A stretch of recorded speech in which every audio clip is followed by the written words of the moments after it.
Let's look at significant figures in calculations. So if you multiply or divide two numbers together, okay, the rule is this.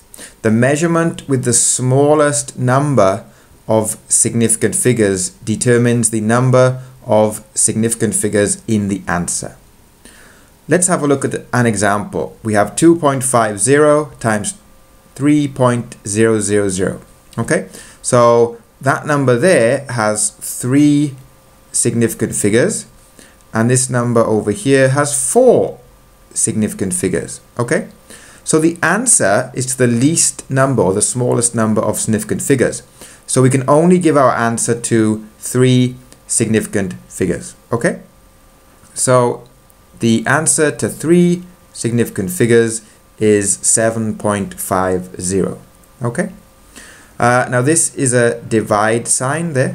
So it's 10.00, that's 4 significant figures. And we have 2.0, that's 2 significant figures.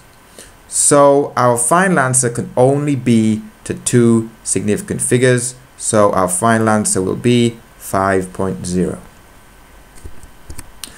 Now if you're adding or subtracting, the answer should have the same number of decimal places this time, not significant figures, but decimal places. The same number of decimal places as the number with the least number of decimal places. So how many decimal places do we have here? 24.098. Numbers after the decimal point is 3. 1, 2, 3. Here we have 1 decimal place. So our answer can only have 1 decimal place. Now if you do this on your calculator, you get this number. Okay, now this has 3 decimal places. We have to give it to 1, so we're going to round up that 8 to a 9, so we end up with 59.9, and that's 1 decimal place. Okay, and the second example here, if you do this on your calculator, you end up with 110.292.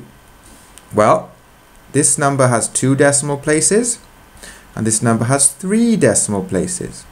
So our final answer can only be to 2 decimal places.